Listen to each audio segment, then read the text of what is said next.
Hello students, welcome back again your economics station unlock economics. आप लोगों ने channel को सब्सक्राइब नहीं करा, चैनल को सब्सक्राइब कीजिए, बेल आइकन दबाइए और ज्यादा से ज्यादा क्या कीजिए, शेयर कीजिए। क्यों? अब आप लोगों के लिए हमारे भाई, छोटे भाई, सीए फाइनलिस्ट कार्तिक ठाकुर, जो मेरा छोटा भाई है, मेरा अपना भाई है, वो अकाउंटेंसी की अनलॉकिंग करता है मेरे इसी चैनल पर, और मैं यानी दीपक सर इकोनॉमिक्स और बिजनेस स्टडी की अनलॉकिंग कराता हूं। दोनों मिलकर अब इस चैनल को हम आगे बढ़ाने के लिए दिन रात एक कर रहे हैं। दोनों मिलकर हम आप लोगों के लिए क्या कर रहे हैं, दिन रात एक कर रहे हैं। बस आप लोगों का मुझे थोड़ा सा साथ चाहिए। अब आप लोग थोड़ा सा साथ दे दो, मेरा थोड़ा सा साथ दे दोगे, मैं 2025 के अंदर अब आप लोगों को दिखा कर दूंगा कि दीपक सर ने और कार्तिक सर ने क्या पढ़ाया जो इस चैनल पर आता है। वही पढ़ाया जो आया इस चैनल पर। समझ में आया? तो हम लोग क्या कर रहे हैं, आज हम क्या कर रहे हैं, zero to hero batch part चालू कर रहे हैं। Zero to hero batch part चालू कर रहे हैं। क्या, कौन सा पार्ट चालू कर रहे हैं? 26 नंबर का पार्ट चालू कर रहे हैं। जीरो टू हीरो बैच का पार्ट 26, जिसमें हमारा फॉरेन एक्सचेंज रेट का पार्ट 3 चल रहा है। फॉरेन एक्सचेंज रेट का क्या चल रहा है? हमारा पार्ट 3 चल रहा है। ठीक है क्लास? तो अब हम आप लोग क्या करेंगे, इससे आगे करेंगे वही वो चीज। अगर आप लोगों ने चैनल को सब्सक्राइब नहीं करा, सब्सक्राइब कीजिए, बेल आइकन दबाइए और ज्यादा से ज्यादा क्या कीजिए, शेयर कीजिए। मुझे और कुछ नहीं चाहिए, बस आप लोगों का एक शेयर चाहिए, ठीक है, और एक सब्सक्राइब चाहिए। ठीक है, तो हम लोग चालू करते हैं फॉरेन एक्सचेंज रेट। पिछली क्लास के अंदर हम लोगों ने फ्लेक्सिबल एक्सचेंज रेट करा था।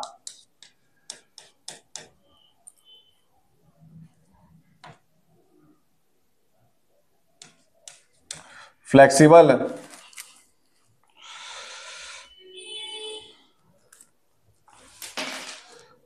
Exchange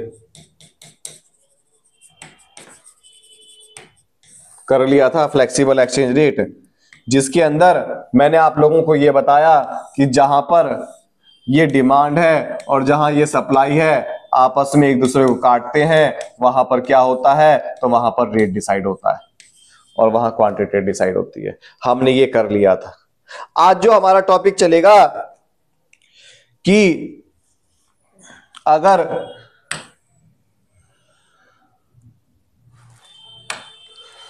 when what effect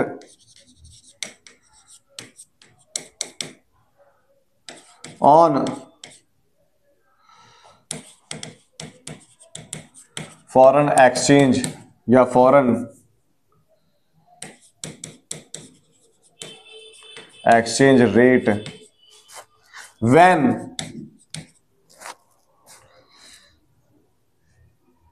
increase और डिक्रीज इन डिमांड। ठीक है, ये टॉपिक है। पेपर के अंदर लिख कर ले लो, 100% ये टॉपिक्स आने वाले हैं। जो आज की क्लास में होने वाला है, लिख कर ले लो, यहीं से आएगा। ठीक है, इसके अंदर सबसे पहला टॉपिक करते हैं। टॉपिक क्या बोला है कि मांग, कौन सी, विदेशी विनिमय की मांग बढ़ जाए या कम हो जाए तो मार्केट पर क्या फर्क पड़ता है, फॉरेन एक्सचेंज मार्केट पर क्या फर्क पड़ेगा, रेट पर क्या फर्क पड़ेगा, यह बताना है। ठीक है, रेट पर क्या फर्क पड़ेगा यह बताना है। ठीक है, रेट पर क्या फर्क पड़ेगा तो यह बताना है। ठीक है, अब देखो इसमें पहला टॉपिक है व्हेन इंक्रीज इन डिमांड। यदि विदेशी विनिमय की मांग में वृद्धि हो जाए, यदि विदेशी विनिमय की मांग में वृद्धि हो जाए। देखो, हमें याद नहीं करना, दीपक सर ने याद करना नहीं सिखाया। दीपक सर इतने अच्छे, कितने अच्छे, तो दीपक सर बहुत अच्छे। क्यों? क्योंकि दीपक सर याद करना ही नहीं सिखाते, दीपक सर याद नहीं करवाते। क्या बोला? मांग में वृद्धि हो जाए, करके देख लेते हैं ना, हम क्यों याद करें। ये डिमांड है, ये सप्लाई है, ये डिमांड है और ये सप्लाई है।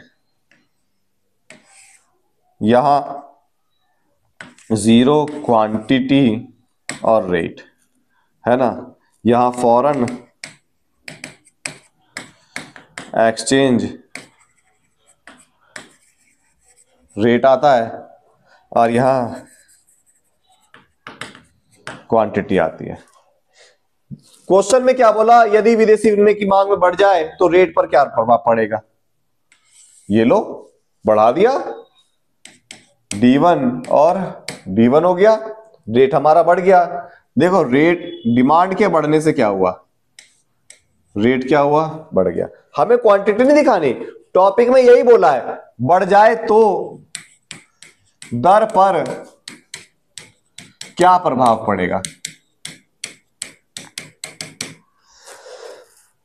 दर पर क्या प्रभाव पड़ेगा। देखो डिमांड बढ़ा दी ना, डिमांड बढ़ा दी, फॉरेन एक्सचेंज की डिमांड क्या कर दी, बढ़ा दी, तो रेट भी क्या हो गया, बढ़ गया।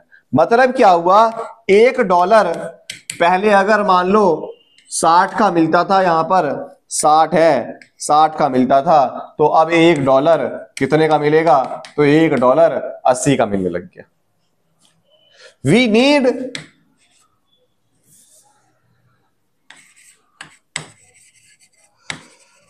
मोर करेंसी, मोर डोमेस्टिक करेंसी, हमें ज्यादा रुपयों की आवश्यकता होगी।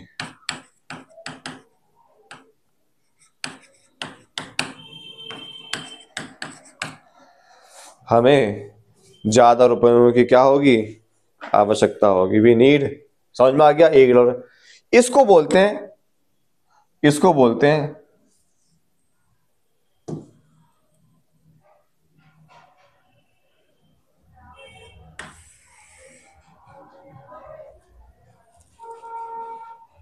इस कंडीशन को बोलते हैं, इस कंडीशन को बोलते हैं करेंसी डेप्रिसिएशन। मतलब मुद्रा मूल्य ह्रास। अब करेंसी डेप्रिसिएशन का मतलब क्या है, जब डिमांड या सप्लाई के बिहाफ पर डोमेस्टिक करेंसी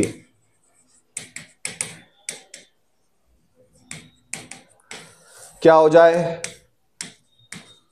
वीक पड़ जाए, कमजोर पड़ जाए। जब डिमांड और सप्लाई के बिहाफ पर डोमेस्टिक करेंसी कमजोर पड़ जाती है तो इसे बोलते हैं हम करेंसी डेप्रिसिएशन। समझ में आया। क्वेश्चन क्या था, जब डिमांड बढ़ जाएगी तो रेट पर क्या प्रभाव पड़ा, डिमांड बढ़ी तो रेट बढ़ गया। इस कंडीशन को बोलते हैं करेंसी डेप्रिसिएशन। करेंसी डेप्रिसिएशन क्या होता है, जब डिमांड और सप्लाई के बिहाफ पर रेट क्या हो, डॉलर के रेट महंगे हो जाए, हमें ज्यादा रुपयों की आवश्यकता पड़े, हमारे देश की मुद्रा जब कमजोर पड़ जाती है, वीक पड़ जाती है, तो करेंसी डेप्रिसिएशन बोलते हैं। ठीक है। दूसरा, when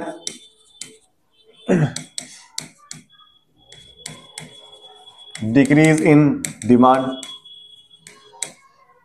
what effect on rate,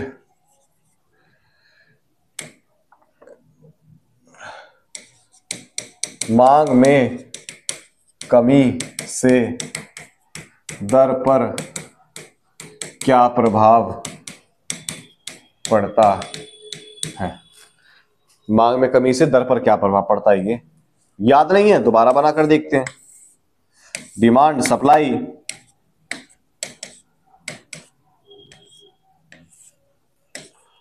यहां पर रेट क्वांटिटी। डिमांड कम करनी है, कम कर दी, ये देखो रेट क्या हो गया, नया रेट क्या हो गया, नया रेट, ये देखो नया रेट कम हो गया ना, नया रेट कम हो गया, R1 नीचे आ गया, है ना। तो इसमें क्या हुआ, $1 अगर 60 का है तो $1 कितने का होगा, तो 80 का होगा। $1 60 का है तो $1 कितने का होगा, $80 का होगा। ठीक है, समझ में आया। सॉरी, $1 कितने का होगा? 60 का है, तो $1 40 का होगा। We need less domestic currency.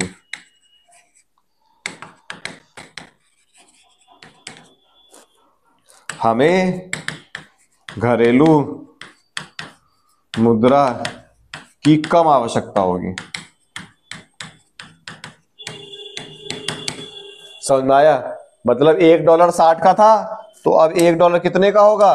$1 कितने का हो गया? 40 का हो गया। हमें कम रुपयों की आवश्यकता पड़ रही है, हमें कम रुपयों की आवश्यकता पड़ रही है। इसको बोलते हैं, इसको बोलते हैं, इसको बोलते हैं करेंसी एप्रिसिएशन। मुद्रा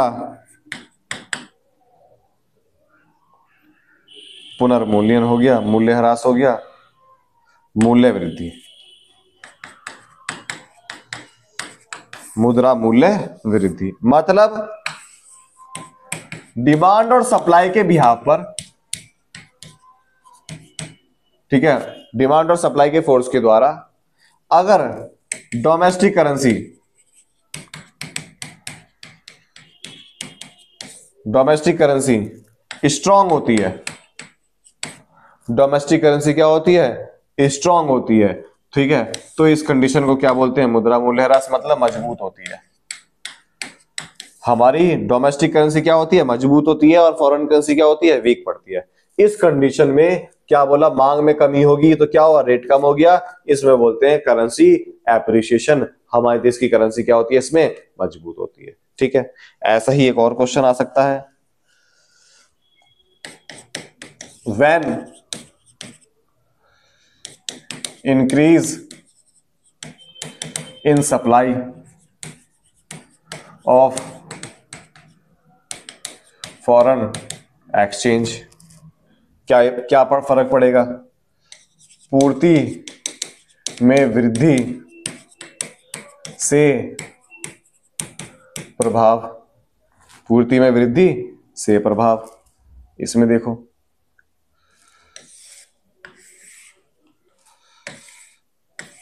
ये डिमांड, ये supply, sorry sorry sorry sorry,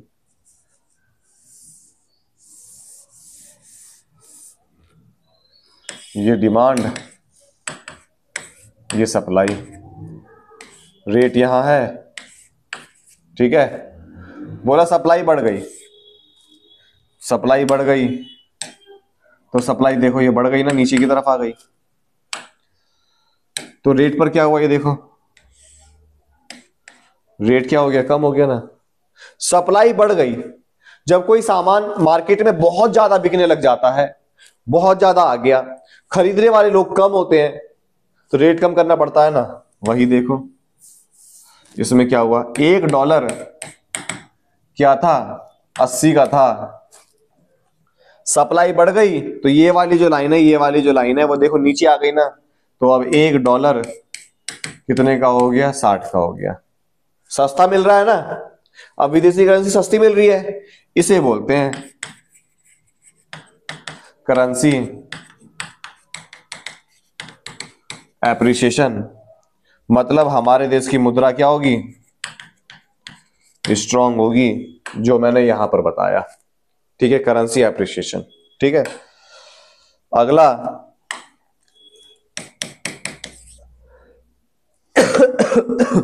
अगर सप्लाई जो है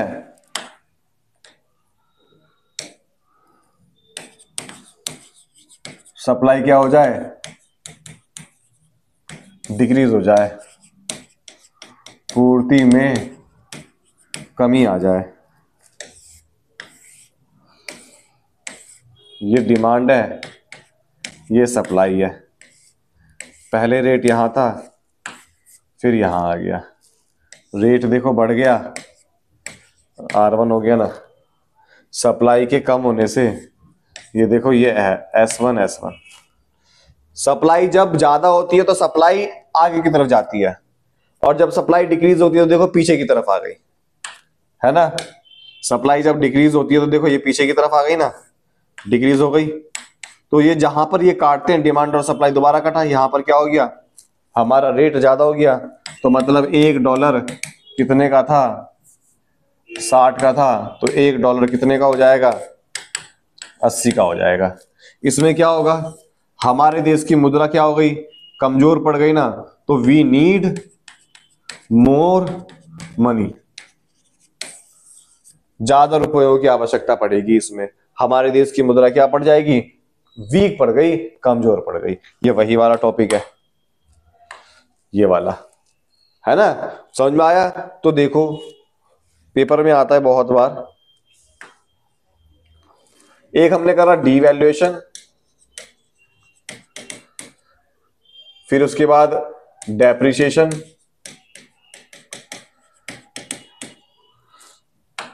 फिर रिवैल्यूएशन, एप्रिसिएशन। इसे बोलते हैं पुनर्मूल्यन, इसे बोलते हैं मूल्य वृद्धि, इसे बोलते हैं अवमूल्यन, इसे बोलते हैं मूल्यह्रास। ठीक है, अब देखो जो अवमूल्यन है, जो डीवैल्यूएशन है, इसमें गवर्नमेंट के द्वारा जानबूझकर रेट बढ़ाए जाते हैं डॉलर के। $1 60 का था तो ये 80 का कर दिया जाएगा, जानबूझकर सरकार के द्वारा होता है। लेकिन डेप्रिसिएशन के अंदर डिमांड और सप्लाई के भी आप पर रेट क्या हो जाता है, ज्यादा हो जाता है। इसमें $1 60 का है तो डिमांड और सप्लाई के भी आप पर $1 कितने का हो जाएगा, 80 का हो जाएगा। ठीक है, रिवैल्यूएशन में क्या होता है, इसमें गवर्नमेंट जानबूझकर रेट क्या कम करती है। $1 60 का है तो $1 कितने का कर देगी सरकार, जानबूझकर कम करेगी। मतलब रिवैल्यूएशन में सरकार जानबूझकर हमारे देश की मुद्रा क्या करती है, स्ट्रॉन्ग करती है। ठीक है, लेकिन एप्रिसिएशन में क्या होता है, एप्रिसिएशन में क्या होता है, इसमें डिमांड और सप्लाई के बिहाफ पर हमारे देश की मुद्रा क्या होती है, स्ट्रॉन्ग होती है। $1 60 का है तो 40 का मिलने लगेगा। समझ में आया। ये डीवैल्यूएशन और रीवैल्यूएशन ये दोनों सरकार के द्वारा करा जाता है, ये दोनों डिमांड और सप्लाई के बिहाफ के द्वारा होता है। ठीक है क्लास, तो आज की क्लास के अंदर हम लोगों ने क्या करा कि डिमांड और सप्लाई में चेंज होता है तो रेट पर क्या इफेक्ट पड़ता है, ये 4 टॉपिक मैंने आज कराए। 4 में से एक एग्जाम के अंदर कंफर्म आपको देखने के लिए मिलेगा। ठीक है, अगर आप लोगों ने चैनल को सब्सक्राइब नहीं करा, सब्सक्राइब कीजिए, बेल आइकन दबाइए और ज्यादा से ज्यादा क्या कीजिए, शेयर कीजिए। ठीक क्लास, थैंक यू क्लास।